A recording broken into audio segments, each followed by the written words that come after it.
Let's go to look at another one. Judges 14:12. Let me now pose you a riddle. Remember, Samson got married at the wedding feast. The bride's father brought in 30 guys, friends. And then Samson says, hey, let me pose you a riddle. He says, if you tell me that during the 7 days of fasting, if you solve the riddle, I'll give you 30 sheets and 30 changes of clothing. 30 sheets and 30 changes of clothing. Why did he say that? But he says, if you don't get it, then you got to pay me. And then so these 30 guys say to the father of the bride, they say, did you bring us here to rob us? Why? I mean, nobody knows what the heck this guy's talking about. And now he wants to demand, I mean, that's a lot of money, full raiments of clothing and sheets. Well, basically the word for sheet is Samic Dalit Yod Nun, Sadin, and it means block or anvil, axle, or the foundational basis, like a blacksmith's forge anvil where other things are hammered out and made. And the word for clothing is Bet Gimel Dalet. Those are the three letters in alphabetic sequence, like Aleph, Bet, Gimel, Dalet. Well, this is Bet, Gimel, Dalet, and it means clothing to be camouflaged, cloaked, or disguised, to act treacherously, betrayed, or confused. Well, these guys are confused, and they're saying, we didn't come here to be robbed, and what the heck is going on with this guy's stupid joke anyway? Well, what he said is, Aleph Vav Tav Hey, Lamed Yod, Shin Bet Ayin Tav, Yod Mem Od, Yod Ben Yod, and anyway, if you boil this down, he's saying why he said sheets and clothing is that those are the two methods of analyzing the words. There's a foundational basis, like the shape of the letter in its position in the alphabet, but then there's this camouflage disguise, the Ayin Dalet of the Ayin Tav, which is this appearance, almost like this ghost-like. It's like, what's it really saying? So again, I believe that Samson is playing with words and even saying sheets and clothing. But this is the riddle. Out of the eater comes forth food, and out of the fierce and mighty and severe comes forth sweet pleasantness. So out of the eater, remember that's where he had killed a lion, and he came back later, and the eye of the lion had honey and bees in it, and he grabbed some of the honey and was eating it and gave some to his parents, and they didn't know what he's talking about. But then they had, you might say, extorted his wife and said, you better get the answer out of him so that we can solve this riddle. Otherwise, we're going to burn you and your father. We're going to kill you. We're going to burn you to death in fire. And so she starts crying to Samson, and Samson told her, and then she told her friends, and then they said, hey, what's stronger than a lion and what's sweeter than honey? So see, they didn't have to tell the story. All they said was, oh, here's the anvil and the disguise. What's stronger than a lion? What's sweeter than honey? All they had to know was it's about a lion and honey. So again, you can see Samson's not, tell me that I killed a lion and that I took honey out. They just had to get the anvil and the camouflage, the cloak. Lion and honey. And then he said this other thing, if you hadn't plowed with my heifer, you wouldn't have figured it out. Well, if you look at those words, he basically said the quickness of deciphering by which your hand opened the hidden secret, realizing that it was a twisting of words, was not the skill of your hand or industry or magic. You plowed with my heifer.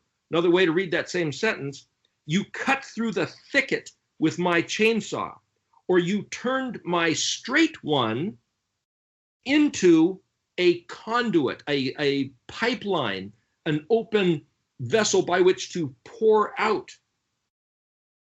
And that word for pouring out is, so that word heifer means that which is round or like a fat calf. Basically hollowed out and he said of that girl a couple times, he said to his father, she's fit for me. But that word fit is yashar, as in Yod Shin Resh Aleph Lamed, as in Israel. So he saw her as being fit, as being solid, straight, right, trustworthy, and yet they turned her into a puppet, hollowed out with their hand up inside and making her say things she didn't want to say. Her voice, your hand, a conduit of your own sliminess, your own, that's a conduit for oil. So what I'm saying is that everything Samson is doing appears to be wordplay. Now, this gets into a really interesting one. We get to Samson with Delilah, chapter 16, verse 7, verse 11, 13, and then the fourth. So 3 times, see, Delilah's the same type of thing. The bad guys, the Philistines, the people that hated Samson are saying to Delilah, you better find out where he gets his strength. So Delilah says, why don't you just tell me? And he says, okay. He says, if you tie my 7 locks with wet, new strings, I will be as weak as any man. And the next thing you know, he's asleep, and Delilah does that. She ties his hair with 7 wet strings that have never been dried. And she says, wake up, Samson, the Philistines are upon you. No, he wakes up and just breaks off and say, you lied to me. So the next time she says, look, just tell me, where do you get your strength? And he says, if you bind with thick new ropes never used for work, then I'll be as weak as any man. So she does that. He says, wake up the Philistines. He breaks the brand new ropes, and she says, okay, you lied to me again. And again, the third time, he says, if you weave the 7 locks of my head with some kind of a woven, like putting it in a loom, like you might weave a textile of wool or a wool blanket or something. And again, he just broke right through there. And she says, okay, you must really hate me. You take me for a fool. And then he finally bared his heart. And he said, if you shave, taking my character from me, my strength will dissipate and I'll be weak as any man. So she shaved his head. Philistines are upon you. He couldn't shake it off. The Philistines busted in, ripped out his eyes, gouged them out, and put him in chains and dragged him away. Now, so the question is, why did he say those 4 things? So I went back and I looked at every single word of what he said. And there's a different way. First of all, when you ever see a picture of Samson, movies or whatever, drawing, what does he look like? He's got a guy with long, bushy hair. The word to swear a vow is shin bet ayin. And it's the number 7. And the word for the locks of his head is mem het lamed pei, and then the plural is vav tav. And that means the word het lamed pei, mem is to put into objectified form, but it means substitute or exchange, to change something. It's the word for slaughtering knife, reed of a loom, sprouted. I think the word was also like a swordfish. It's basically dreadlocks. So Samson apparently had 7 dreadlocks.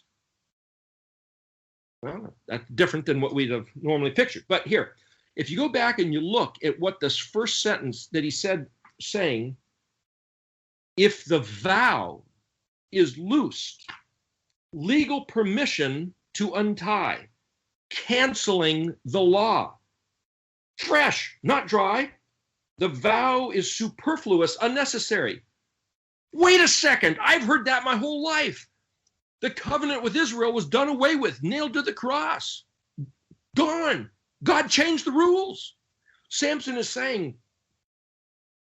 when it says bet shin bet ayin hey, that's in the condition of the articulated vow. The bet prefix, the hey suffix, and shin bet ayin, if it's not just the number 7 or the great vow of 7, it means the vow as expressed on Mount Sinai 3 times the people of Israel, our forefathers, swore us into covenant with Yahuwah and said, every word, everything that Yahweh says, we will hear and we will do. They didn't say, good, he's already spoken. And if Moshe scatters some blood and has a lunch with the 70 elders, then nothing else Yahweh says we're responsible for. That's what's being taught by some people.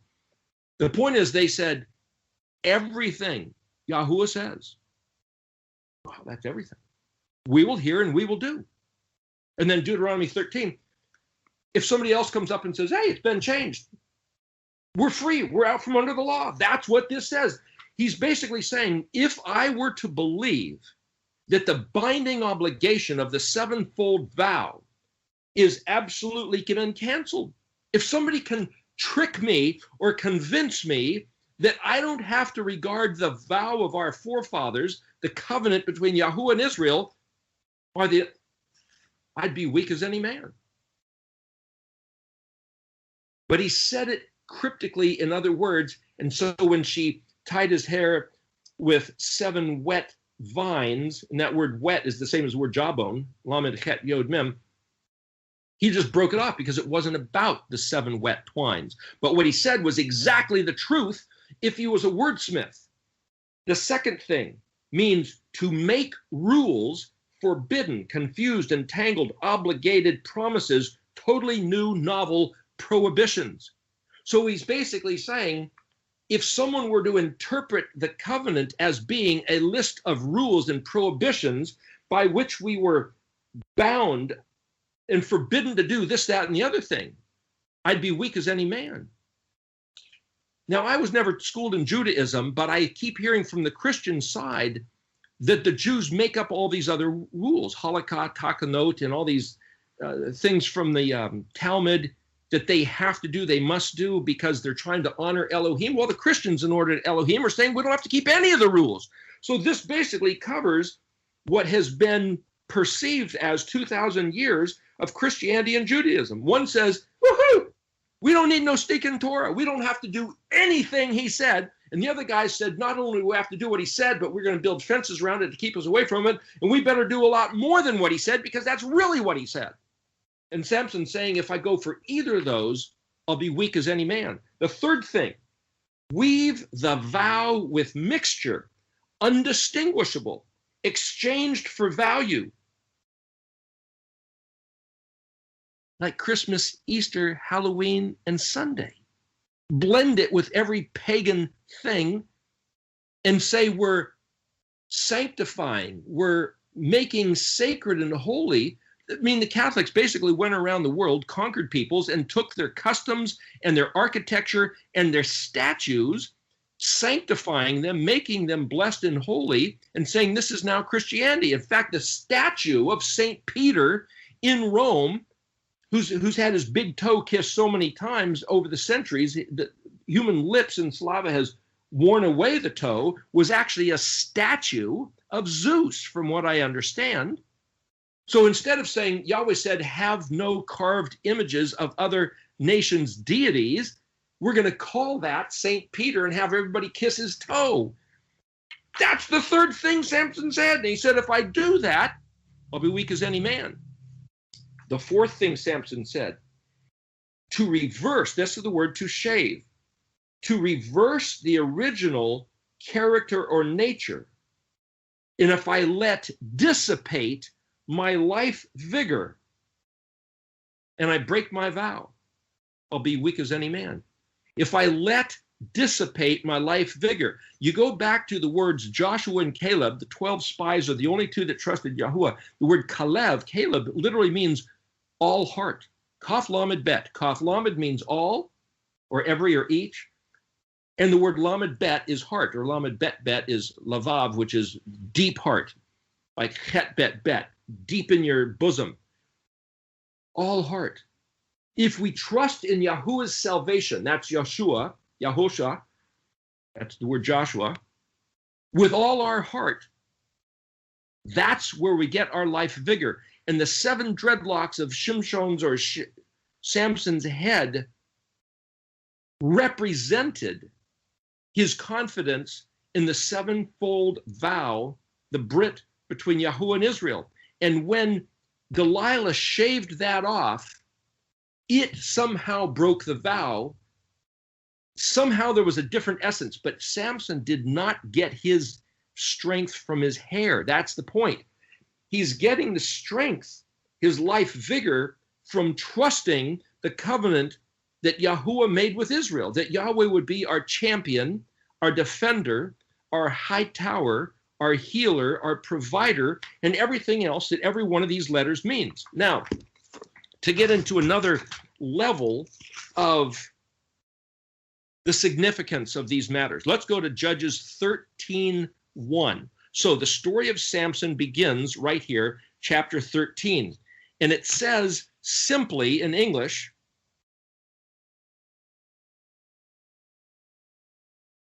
B'nai Israel, the children of Israel, continued doing evil in the eyes of Yahweh, and so Yahweh gave them over into the hands of the Philistines for 40 years. That's all it says. Now, I'll give you a screenshot of this later, Kurt. See all that deciphering, ciphering? If I take every word of that sentence, this is what I came up with. They annihilated themselves, brought extinction to their own doorstep. B'nai Israel, my son Israel. By mandating and forcing actions of evil, harm upon each other. Artificial, manufactured, fictional stories which stir up malicious thoughts upon one's neighbors.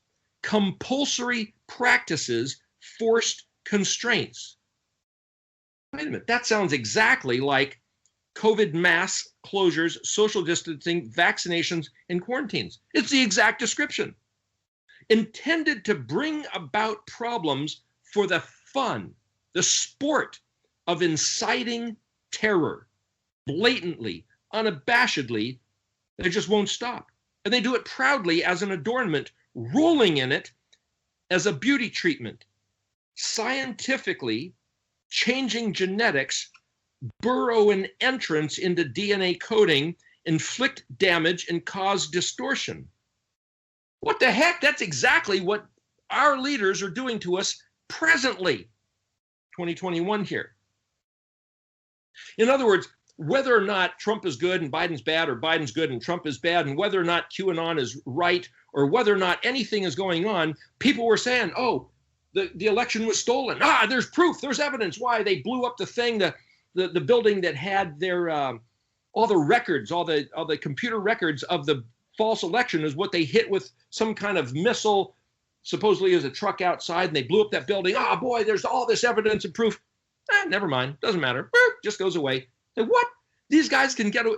Who are these guys? Somebody can get away with anything and say, well, prove that it wasn't stolen. No, you prove that it is. No, in fact, guess what? We're going to throw the thing away. Doesn't even matter. Doesn't matter. Doesn't matter. Nobody cares.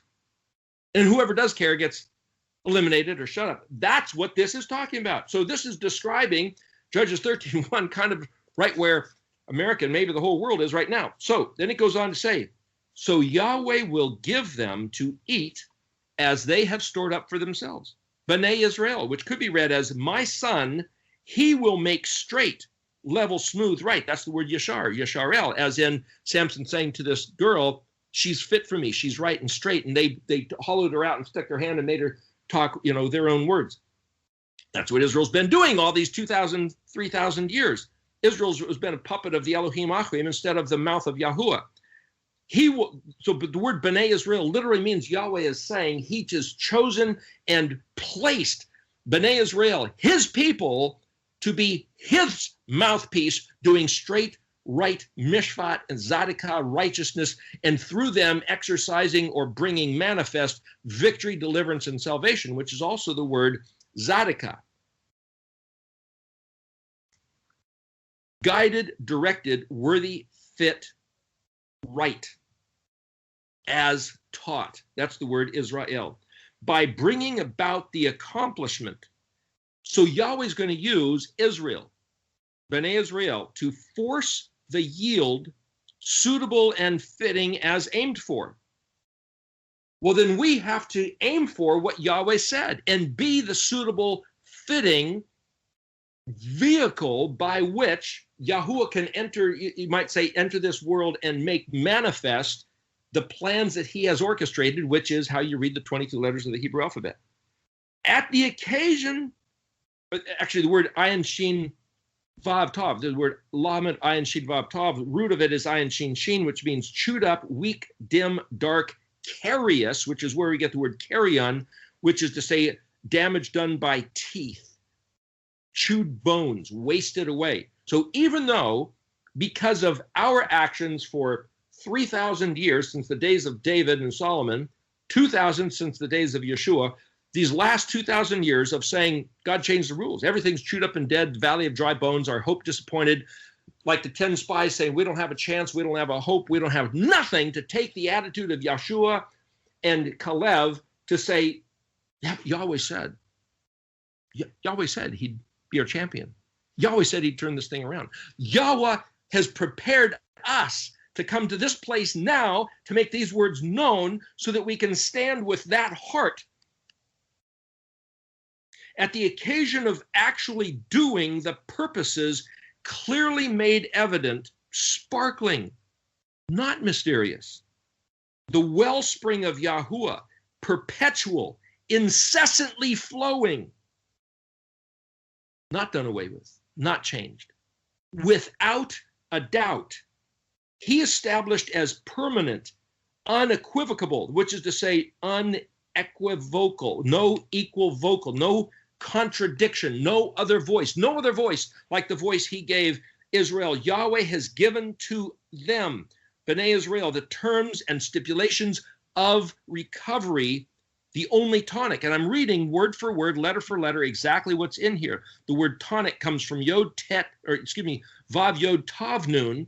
The word tonic is actually Aleph Tav Nun, but if you understand the structure of the words, Yod is a prefix, Yod Tav Nun is no different than Aleph Tav Nun, which is the structure of how to gain strength, a recovery, and it's the word translated you. That's Aleph Tav Nun. So I'm messing with the prefixes and suffixes, the Yods and Vavs is wild card between the letters. So Yahweh has given in the terms and stipulations of what looks like law and commandment is actually the tonic of recovery. And when I sit on the Sabbath day, he did away with it, nailed it to the cross. It's in the sitting down, which is the tonic of recovery, like essential oils or various medicinal herbs, by which one may adorn oneself.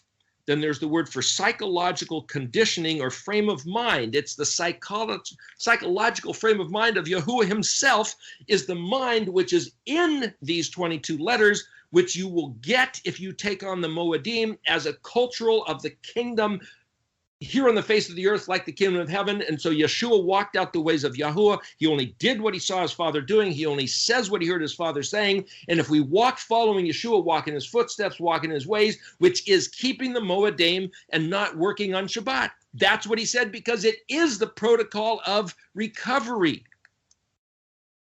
It's not just the law, it's a formula for success.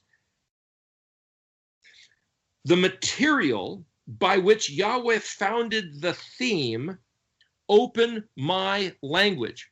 Pei is a mouth that opens. The word is Pei, Lamed, Shin, Tav, Yod, Mem, Falasha, where we get the word Pei, Lamed, Shin is like, similar to Pei, Lamed, Samic, which is to level. It's the way you balance the scales. It's the word for Philistine, and the word Philistine comes from the word that means penetrate, invade, intrude, make a passage like tunnel rats, or to dig underneath to undermine or subterfuge. But it's also to balance the scales. So Yahweh sent in the Philistines to balance the scales of all the corrupt evil that Israel was doing. But the other way to read this sentence is that if we do what Yahweh said, it's the way to balance the scales at the time that the scales have been balanced, which is 2010, which is when the curse that was imposed as the, you might say, the punishment to cleanse the land and to cleanse our consciousness from that perversion has been satisfied, sated, Shin Bet Ayin. Surreptitiously ambushed like locusts chewing holes, which is a picture of cancer or rust and corrosion, at the hand of the Philistines 40 years. I will disguise, dislocate, go to sleep, hate them. Yahweh is saying for 40 years, I'm just leaving. I'm just going to turn my back and walk away and let you scream while the Philistines are tormenting you. Because Yahweh's character and nature has been changed to actually hating and loathing his people because of what his people did to him. And that's the same thing the Song of Moshe talked about. Nehemiah talks about it. Daniel talks about it. But we're past that. With the perverted countenance that they sought for.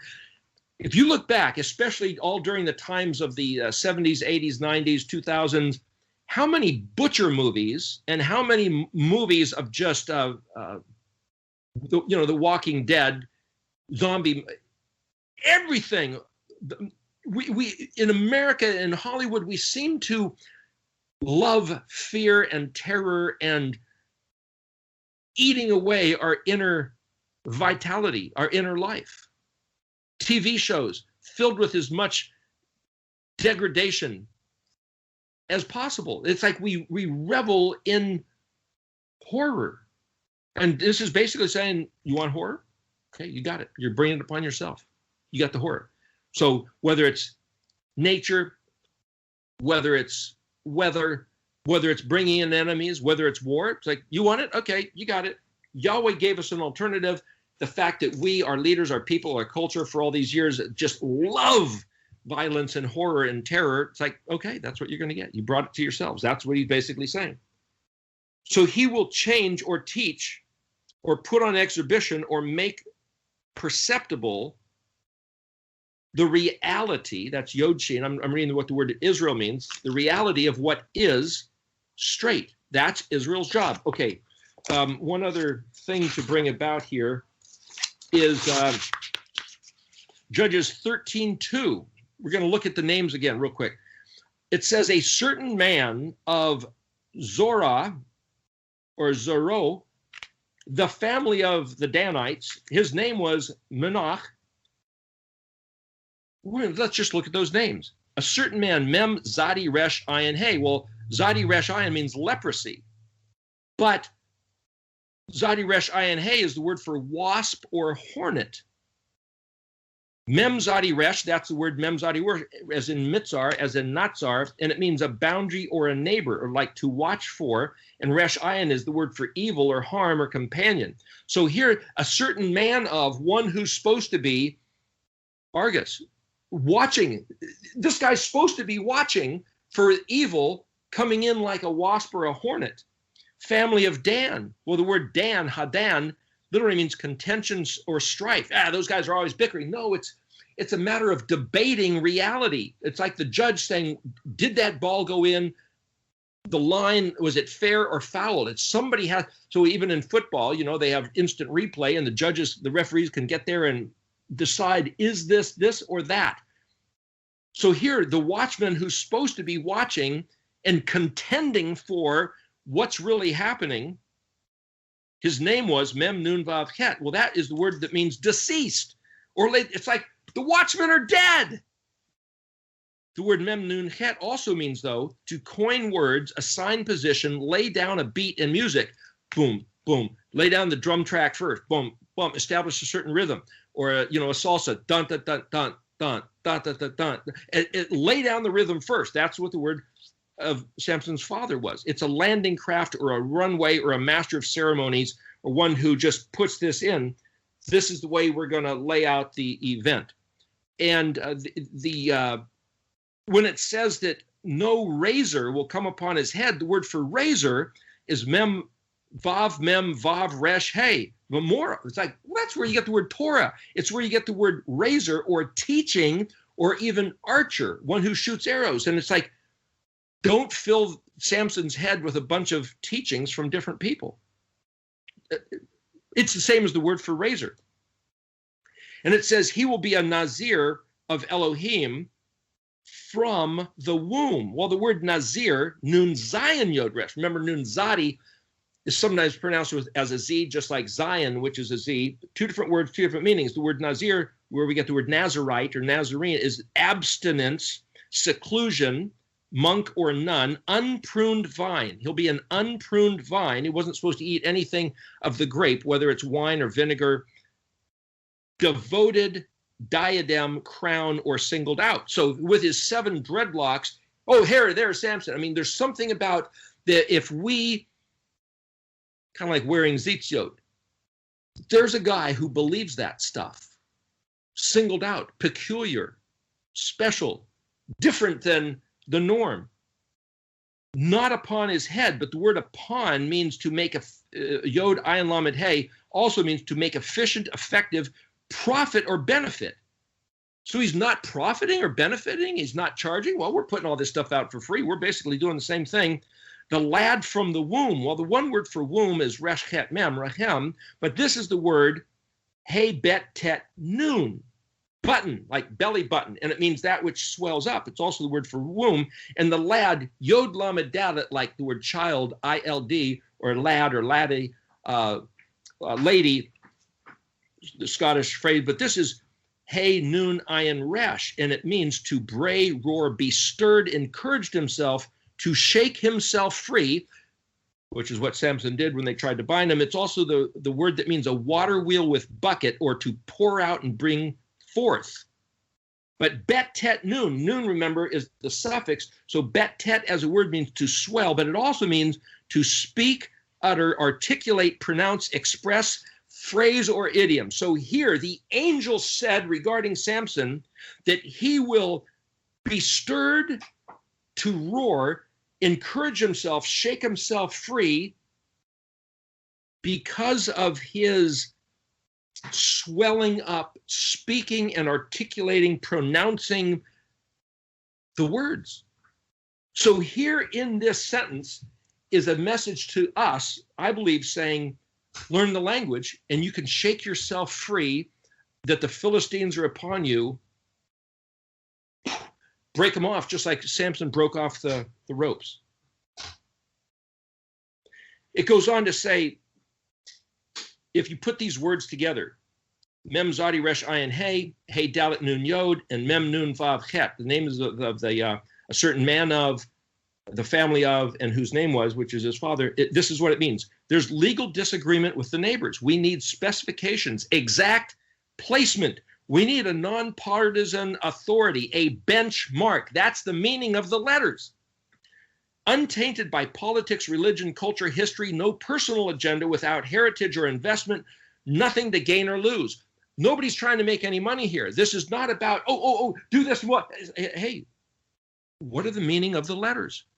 That's what these words mean. I believe it's pointing to, looking back at what's the identity of Yeshua? Is he Christian? Is he Jew? It's like, yeah, he's the king of the Jews. Yeah, he's the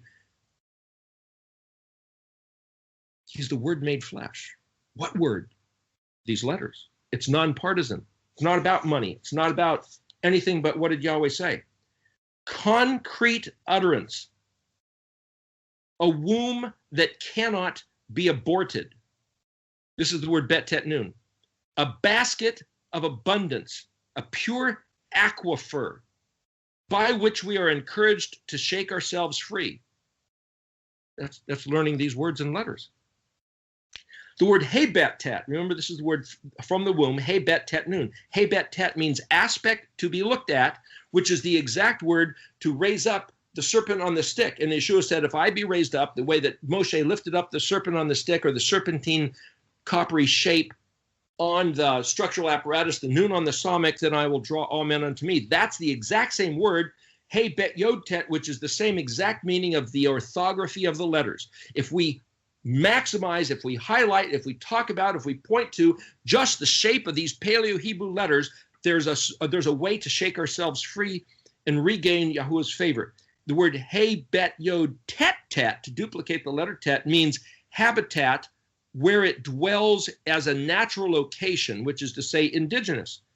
The meaning of the letters dwell in their natural location in the alphabetic chronological sequence of the 22 letters, which happen to map to the story of Yeshua being the Messiah, coming from heaven to earth, born as a man who would be put to the weapon, entombed 3 days and 3 nights, dead in the grave, raise up, ascend to heaven, coming back, authorizing and permitting and consuming his enemies. That's the story of the Aleph Bet. That's Yeshua in the natural alphabetic order of the 22 letters. The hey bet vav resh hey, clarification. Hey bet vav resh, articulation. Hey bet resh hey, this is the root of the word for Brit, which is covenant. Pronunciation, syllable. Bet tet aleph, to utter express. Remember, this is hey bet tet, which is from the womb. Bet tet vav nun, to place concrete, like a pond liner. Bet tet nun, belly, womb, pregnant with a lining. It's also the word for pistachio nut and double base. But here, to go on, just a couple more things real fast. It says that verse 5, that Yahweh began to save Israel from the hands of the Philistines. The word Philistine, again, meaning intruder, invader, tunnel rats, or it's kind of like the Vikings to land on the shores of Ireland. But that word to begin also means wait. It's yod chet lamed. It means wait, hope, longed for, make common, or presently. It's to move, to make a surrounding rampart wall, military, enlisted, join the colors, labor pains. It's from the root word het yod lamed, or het lamed lamed, where you get the word Heil, as in Heil Hitler. What the Germans said, it was a Hebrew word het yod lamed. Ashat Chayil is the same word, what's otherwise translated a valiant woman in Proverbs 31. That's the root of this word, yod chet lamed. Simply translated, begin. It's like, wait a minute, this is the beginning of the military move of Yahweh restoring to preeminence Israel, saving us from the hands of the overlords that he succumbed us to for the last 3,000 years because we turned away from what he said. And then, in chapter 13, verse 18, this is the last subject we're going to address here. A man, this is before Samson was born, a man showed up and talked to Samson's mother, never gives her name, and he says, you're going to get pregnant and have a kid. And then the mother went and told Samson's father, and the father comes running over and says, hey, you the guy? Yeah, yeah. And he says, what's your name? And the guy says, why do you ask my name? It's hidden. Another translation says, why do you ask my name? It's wonderful. The meaning is, it's too wonderful. If I told you my name, you couldn't take it. Your ears would burn. You'd go deaf. You'd drive you crazy. Don't even bother. But what he said is, his name is Pe Lamed Aleph Yod. That's the word Pele. And if you put the vav suffix, meaning it or he, then it would be paleo. The word paleo literally in Hebrew means hidden, mystery, wonderful, marvelous. It's an astounding, miraculous wonder. It's like, wow. Yeah, that's what paleo means. That's why we call it Paleo Hebrew. In Latin, Greek, and English, it also means archaic, ancient. And when you mentioned Paleolithic or any of the word like a paleo diet, to study these words as a paleo diet, it means go back to the primordial beginning, which is actually the word Resh Aleph Shin, Rosh, as in Bereshit, which means highest and best, primary, preeminent, the pinnacle, and also the foundation, a synonym with the word Pele. And the word Shimshon, or Samson, literally means he will make comparisons. The guy's a wordsmith. He sees the synonyms. Everything we're doing about seeing the synonyms is exactly the meaning of the word Samson. It was where you get the word equator, one who balances and equates things. And so when the time came, after 40 years, for Israel to have the scales balanced and to throw off the yoke of the Philistines, Yahweh gave Samson what he needed. Use of the language. His hair was just part of the accoutrements, like wearing funny hats or tzitzit or something. So this angel says his name is Pele.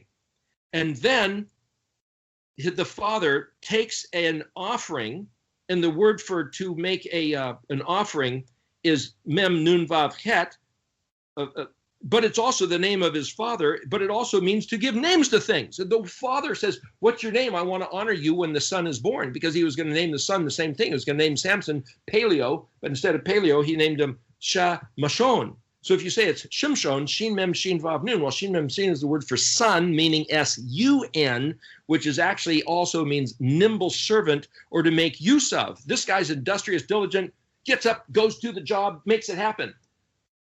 But if you looked at the Shin as the prefix, it's Mem Shin Vav Nun, which is to make things equal. So it's like, okay, it's the balancing of scales. How do you balance the scales? Look at the other meanings of the words. Everything becomes clear and balanced. It's where you get the word for mishpat and dam. Anyway, so he takes of the kid of the goats, and and he has a meal offering, and he puts it on this rock, Zadivav Resh, to burn it up as an offering. And Pele, the angel, performed a miracle, a mem Pe Lamed Aleph, a mefle, and he went up in the fire smoke, whoosh, disappeared up into the heavens. And Samson's father says, uh-oh, we're going to die because we have seen Elohim. And then this is the other interesting thing, what his wife said, what Samson's wife, Samson's father's wife, which is his mother that never gives us a name, it says, if Yahuwah had delighted to kill us, he would not have taken hold at our hand of this elevation offering. And he would not have allowed us to see the exhibition of this presently right now, nor would we have heard anything like this. In other words, Samson's mother said, what do you mean he's going to kill us? He just received this offering of our hand. We had this wonderful thing that this angel told us that we're going to have this son.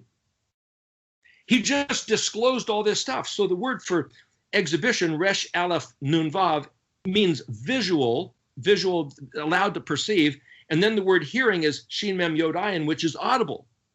The language, the Hebrew language, is both visual, that's the orthography, the writing shape of the letters, and it's audible, hearing the words. And she is saying, why do you think he had allowed us to see this and hear this right now at this time?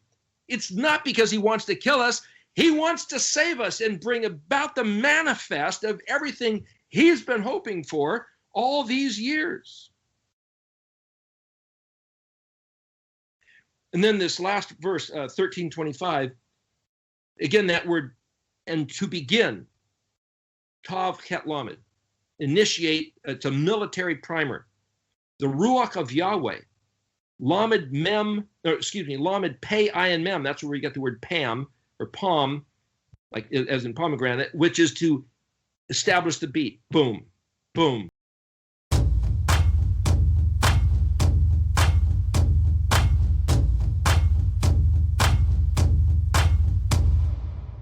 And has blood has ransomed people for God. From every tribe and language, people, every nation.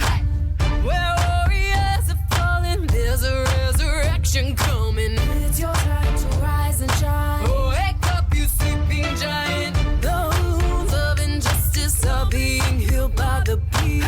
Oh, Yahweh is bringing us power through unity.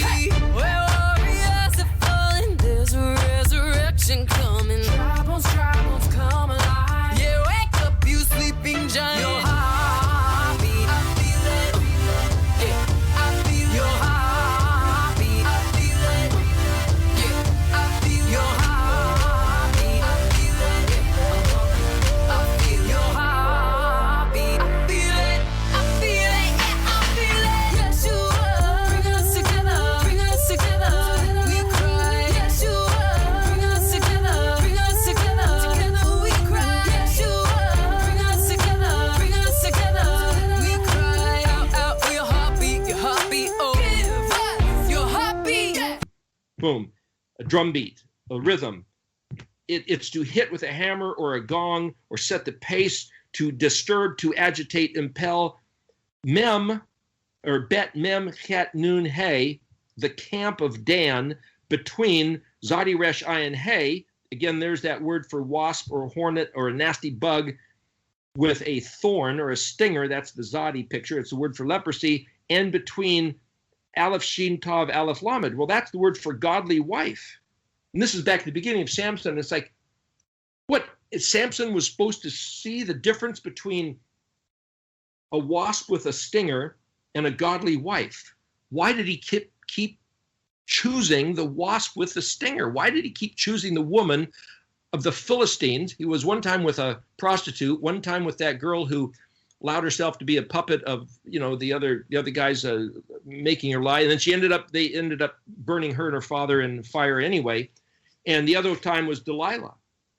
Can't Samson see the benefit of a Shach El, Aleph Shin Tav El?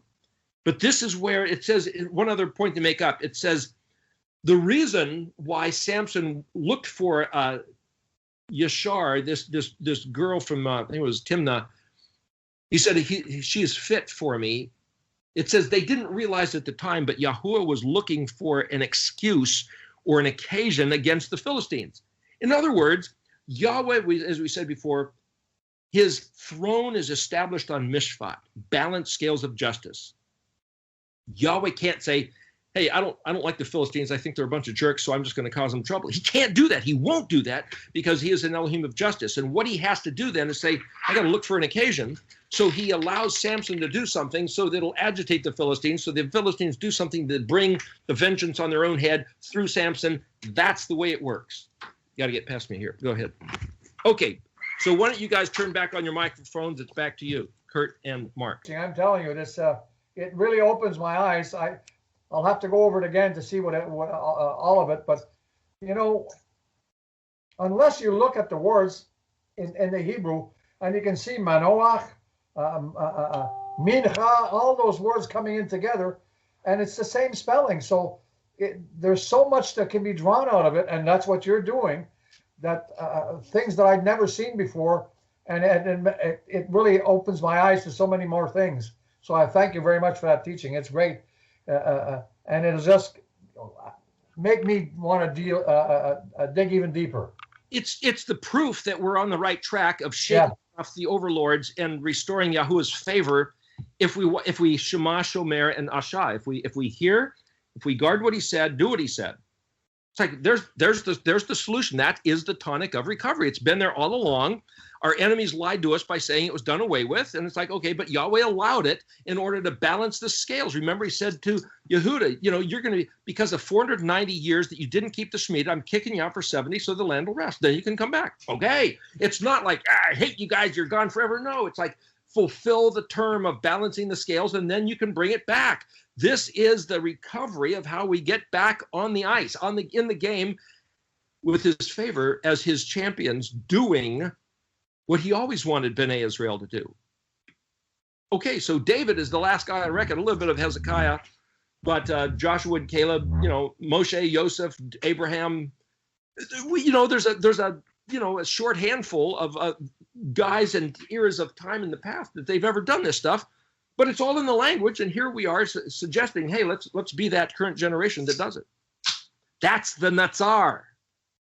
Yeah, that's wonderful. I can tell you that in 2000 is when I became a believer, right? And it's hard to put into words, but I was so eager to learn that I had this Christian teacher who was teaching me, and I met with him every Monday morning, and then 2 or 3 other times throughout the week. But after listening to him and then studying the scriptures, I'd go back to him and say, well, that's not what it says here. I said, well, that's been done away with. So after spending about a year with him, I told him, listen, I'm looking at the Torah, the scriptures, and it says that the Torah is still in full effect today. And you're telling me it's been done away with, but it's not. And he says, Mark, no, you're going under the law. You can't do that. So then there was the meeting with him. The following week, I had a meeting with him, and he said, Mark, the Holy Spirit has told me you're going the wrong way. So now I was pretty confused because I was new. I mean, I was just learning the scriptures. I'd never read the Bible before. So I ended up getting praying to Yahweh, crying out to him because I was getting confused. I mean, I was 54 years old at the time, or 57 by then, and I didn't know. I didn't want to be chasing this truth or up that hole, this hole, down this hole. So I cried out to Yahweh. I said, I've got to know the truth.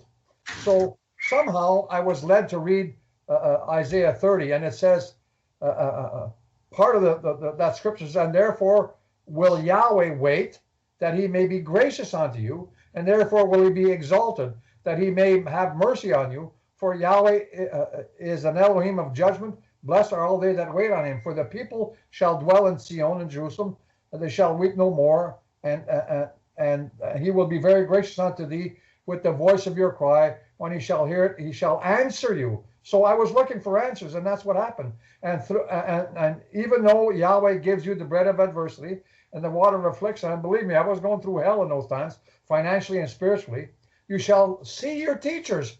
They will not be removed in the corner of your eye, but your eyes shall see your teachers, and your ears shall hear the word behind you saying, this is the way. This is the way. Walk in it when you turn to the right hand and when you turn to the left. You shall defile also the covering of your graven images of silver. That was the teachings that I'd been receiving from Christianity. And the ornament of your molten images of gold. You shall cast them away as a menstruous cloth, a tampon, an old used tampon, that you shall say unto it, get you hence. So this is what started me on the Hebraic walk. And I've gotten more teachers now. I think I'm at the I don't know if it's the final degree, whatever, with you being the teacher, but I really love what you bring out of the scriptures. So it just wants me to dig even deeper. I don't want to get to the point where I feel, I'm never going to get to that level, because I was at a level of not knowing anything at one time. So it's just a matter of spending the time, listening to you, and then going and digging for myself. So I appreciate everything you're saying. Thank you. I think it's worthy to note that Mark and I talked about this before you came on. That these these debates, discussions about keeping the law, supposedly, have been going on forever. It's nothing new, even in Yeshua's day, even Paul, like the debate of, do we still have to follow the commandments or the Torah of Moses? It's ongoing. It's nothing new. It's been going on for thousands of years. It's crazy to think about, but here we are still debating the same thing with people. I mean, we're not debating amongst ourselves. We agree. And there's a lot of people that are in agreement, but still nothing new. But it's so weird that I until just the other day, where I translated those 4 sentences from Samson, if I regarded either of these 4 conditions, I'd be weak as any man. So what's the condition? It's not the hair. It's the condition that I believe that the vow, the Shin Bet Ayin, that Yahweh gave us is true, valid, sustained by Yahweh himself, just like he said, Ayin Vav Dalet, repeatedly, forcefully, reiterated, amped up by Yeshua, and that if I Shema Shomer and Osha, what he said, just like he said, it still works. It's the tonic of recovery. Okay. And Samson's saying this same thing because they were dealing with similar circumstances. The Philistines had completely overrun, destroyed them, and Yahweh says, okay, I've got to provoke an occasion where the Philistines are going to make the wrong move. It's kind of like playing chess. Mark's a great chess player. Well, I'm great, but I love playing chess. Well, I'm just saying, the guy's got you cornered, and it's like, how do I make him make a bad move? And as soon as he does, boom, I can exploit it, and bam, bam. And it's like, if you're good enough to even see that, which I'm not really, but what I'm saying is that if you know the moves, this whole thing is played like this chess game, and Yahweh works according to pure mishpat. You got to play the game. So he has to provoke or allow the setup for the Philistines to do some stupid thing so that it can come down on their own head. Well, that's the same thing that happened to Israel. He gives us freedom of choice down at noon. And he says, if you guys make the right choice, you'll have recovery. If you make the wrong choice, again, just like your forefathers, you'll bring degeneration and ruin. But it's up to you. Here it is. You're playing the game. And like I said, before this whole idea of the game of rocks, not a game of chess. It's not us watching those guys, the white guys, the black guys, whoever's playing on the chessboard. It's a different game, but we have to realize it's a game with rules, just like the checkerboard, the white and black squares, or whatever color your chessboard happens to be, red and black, or whatever. It's like, listen, Yahweh's the guy who built the rules, and it's built into the fabric of the universe. Going to whimsically take it away and give us new rules. What's that, Mark? I says, yeah, it's built into the universe. For example, I use an example of I take a pen like this one, and I put on the side of the desk or wherever I'm at the table, and I knock it on the ground. And I said, did Yahweh punish that pen? No, he didn't punish the pen. The pen went to the edge of the thing, it was pushed over, and it fell. Why? Because there's a law that says if you go over the edge, you're going to fall. And so it's the same thing with this Torah. He doesn't actually in a sense, punish people. They punish themselves by going against the laws that he put into the fabric of the universe, just like the pen. You walk off the roof, well, if the roof is only 5 feet, it's not going to hurt you. But if you walk off a roof that's 30, 40 feet, you're breaking a law. And the law is going to make you pay for that, right? And it's hard for people to understand that his Torah is in the fabric of the universe, just like the laws of physics, the laws of gravity, all those laws. They're all there as one entity because he's one creator. And if you don't follow the law, you're going to pay for it. Somebody says, well, you could walk in the middle of the freeway and Yahweh would save me. I said, no, you're an idiot. If you go in the middle of freeway traffic time and expect Yahweh to save you, he's going to tell you, just like the guy that was on the roof and a boat and there was a flood and the boat comes by and says, we can pick it. No, I'm going to let Yahweh save me. Then a helicopter comes by and says, no, I'll let Yahweh save me. Then he dies in the flood and he's in heaven, in the joke anyways. And Yahweh, he says, Yahweh, why didn't you save me? He says, well, I sent you a boat. I sent you a helicopter. What the heck do you want? So that's the problem that most people have. They don't see that the Torah is there as their boat, their helicopter, their salvation, exactly as you said. And they've taken the boat and thrown it away. So no, I don't want that. That's been nailed to the cross. That's been done away with. It's no longer for us. It's only people that are trying to work for their salvation that are getting it. They don't get it. What else can I say? But it's right there, and it's still just as effective as it always was. Yeah, it's never changed. You know, it's almost impossible to understand. You can ask a Christian or someone else, is God fallible? No, he doesn't make any mistakes. Well, if he tells you something today, will he change it tomorrow? No, if he tells me today it's going to be fine. Well, I said, didn't Yahweh say that a day is like 1,000 years? So if he tells you on Monday that you're supposed to keep the Torah, but on Friday, which is 5,000 years later, you don't have to keep it. It's just 5 days to him. You know, again, they can't come up with answers. It's little riddles I try to pose people, but they can't come up with an answer. And all they do when they can't come up with an answer is they get angry and either leave or call me all kinds of names or whatever. What can you do?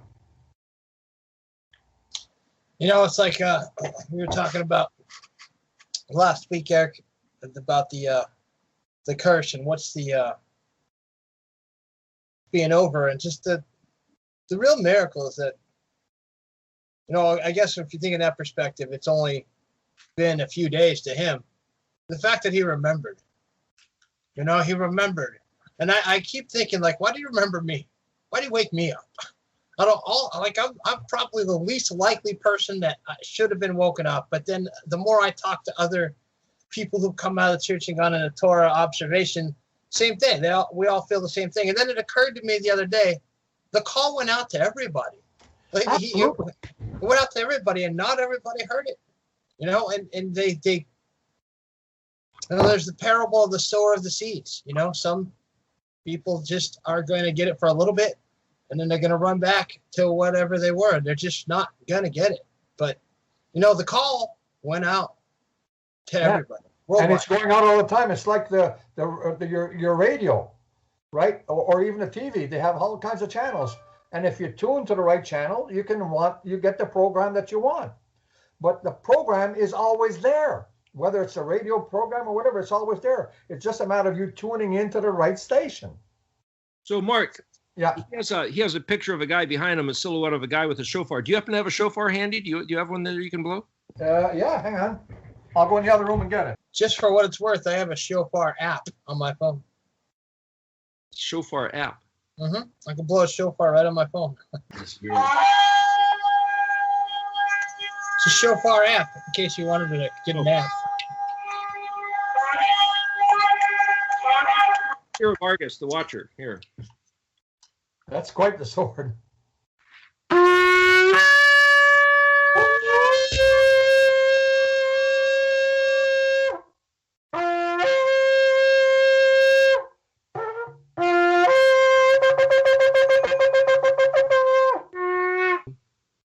Kind of almost like a sort of Revelation messianic sort of a thing. So hey, I just wanted to throw one more thing out since we're talking and people are listening. People can also make a recommendation. This video right now is at 2 hours. people watching this, do you prefer breaking it up into 2 1-hour parts, or would you prefer 1 2-hour video? I prefer myself doing the 2 1-hour parts, but it's up to you. I think first of all, it's easier for you, and it's hard for people to find 2 hours to sit there. Yeah. So it's probably better in an hour, and then they can, you send them both at the same time, then they can watch it. Maybe half an hour here, half an hour there, then the one later. My preference would be 2 separate ones. Yeah, same here. Anyway, the reason for the shofar is you guys are talking about the call going out. And there's a verse talking about the shofar being blown. And there's an interesting one. He said, at the time of your festivities, your offerings, he gives a list of a few things. When us guys are doing what he said to do, blow the shofar. And then, I think it's in Numbers, I think it's chapter 8 or 9. Anyway, he said, when you are attacked by your enemies, blow the shofar, and it'll be a voice of remembrance. Kol Zakar, Kufav Lamed, Zayin Kaf Resh. Kol Zakar is voice of remembrance. In other words, if we're listening to doing what he said, every Shabbat, every Moed, every time we're even reading, and every time you understand a new word, blow the shofar. And if you're playing it sounds different than the other guy, doesn't matter. There's not a right way and a wrong way. I know within Judaism there is, but forget that. Just think of it as your voice being heard through the shofar. Every time we do something that he said to do, we blow the shofar. And then he didn't say, if I happen to let your enemies attack. Is it when your enemies attack you? You're going to get attacked by your enemies. But when your enemies attack you, blow the shofar, and he's going to remember, hey, I know that voice. That's the guy that's been listening and doing what I said for year after year, day after day, week after week. And he will attend to help the source of that voice, which is our concern. That's what he says. You can read it right there in 2 different verses, but you have to say, here's 2, there's 2, and 2 + 2 = 4. So with the net gain is let's count on that 4, that door, that dalet of his intervention. The host of angels. Somebody want to pray? Sure, go ahead. Father, thank you so much for this time together.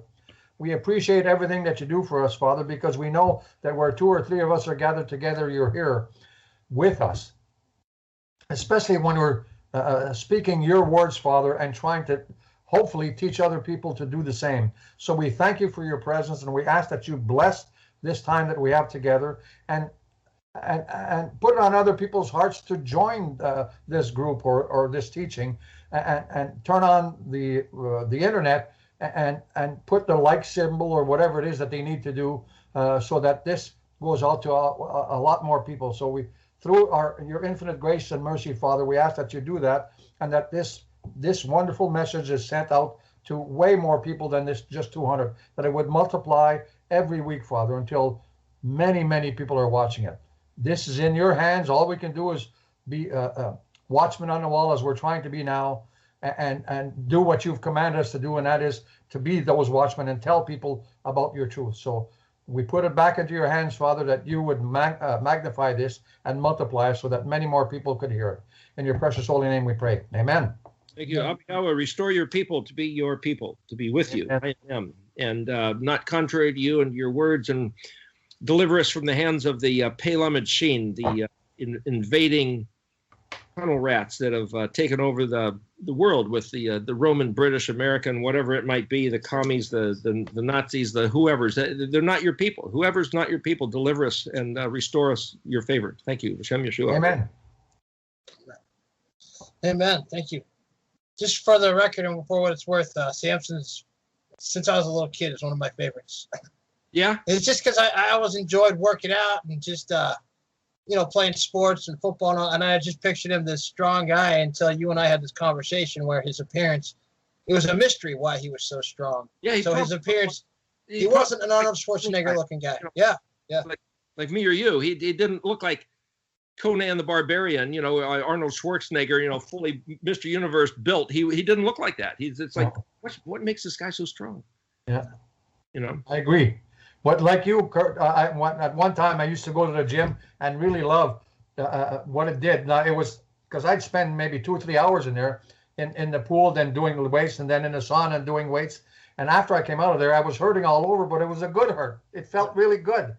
Now that I'm 70, I'm going to be 75 pretty soon, I don't exercise anywhere near enough, and I have to start doing it again, or else whatever it is that I've got left will get even worse. So it's a good idea. Anyways, thank you, gentlemen. It's been a pleasure, and we'll look forward to you, and have a great week. Great. May Yahweh bless both of you until next week. Amen. All right, man. Thanks, Eric. Leo, how's go? Wait, who's the guy that lets you use this house? Jerry LeBay. Jerry, thank you. Yes, you